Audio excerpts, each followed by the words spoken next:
Good morning. Ngasi se akhoi numajing numit ko. Numajing numit ki card ki message yang minarase ma'am. Ado numajing se aham bada ko hari numajing ki number sa na haras ne ko number se 156 leire aduga color dana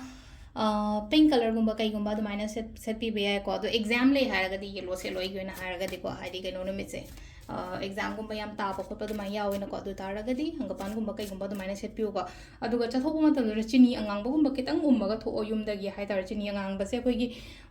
chinjak ta su khara leina ko hadi planet ka link oi ba khara le ba du ne ko ina chaba thakpa da ina si hapo an hai je pang sum pangai da hai ba gi wa su na te ko adu du na hadi loina mak hai tar ko relate oi bu do pot me am je relate oi ba hai ga dra link oi ba hai ga dra kai hadi nga sai gi monday moon hadi siga mo hadi songong gumba kai gumba kat pa se phai ko le hai je tha se ngau dra ma khak amai tar ga da gi tuesday red ko red chin athum ba angang ba gumba kai gumba ma ma le gre ko se je adong sai gi hadi numajing gi oina har ga di chini angang ba gumba se hat kitang chabi ba kan jo numajing po ai har ga sho da na hai tar ko hadi kokta ma cham da hap ga thamo kitang maming gi oina tet law na chaw la chini ma am cha sala ga di hoji kan di hadi health issues gumba kai gumba yam lei ba ne na ko hadi pangcha da chaw ba su phate na maming gi oina kitang ma che ma kai ma du mai na gumba chabi ba ko adu ma yare aduga Sunday se yaringai ising gumba se kat loko ising kat pa hai ising je hai ba numit lom da yengaga aduna silen ko hai de tawruba thaba inkhang da phana bagi damak ta ising je ngasai gi akoina khuzai se paraga numit che sila thole se green je numit ne na khale numit se yengaga hai bagi type ta da nai taraga hai bi ba ko sigi poche ma yare ko ado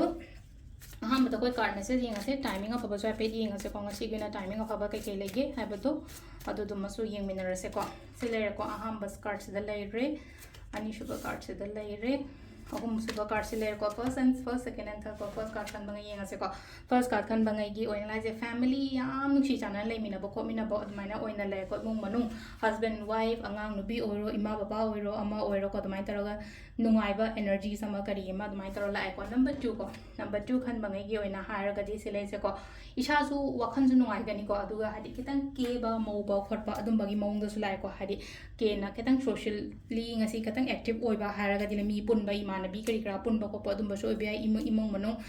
cousin nongzin ke ka pun ba su yai ko hadi pamlom daga chat laga oiro ama ga na ketang wakan ju yam nungai bo da ngasi gi no me yam phaida ka na khanja ba du shai than da ko sisina number 2 khan ba ngai jo ore ko last ki number 3 jina khangau da na yam thaza da bi da engon da phaba gum ba la kani ko soi da na adu du na sigi pot sa hadim kha ngasi soi da la kani da phaba ke do be ke no to roi da na hadi le na ko pesang sa oiro thabai khang oiro amai to la po no oiro ko sisina koi card message le ko timing sai ki pung taru ka minute re tena pung mapan ma khai paung le ko na te pung taru ka ayu ki ne ko si da ayu ki pung taru ka minute re tena drama thoi ka minute trying to paung le ko adagi yung baro ka me yang khai mari tena pung ani ka minute kuntra taru paung le re aduga nungdaw we ramni na pung taru tai na nungdangi mapan ga minute yang khai mari paung le ko aduga athing ma hingi na baro ma khai de na pung ama ga minute funi pan paung le ko nungalam dai gi na ahum ga minute tare te gi na pung mari ga minute kun ma paung le sisina koi gi ngasi ko na fa ba timing ko adu sile re koi gi daily card message ma'am thank you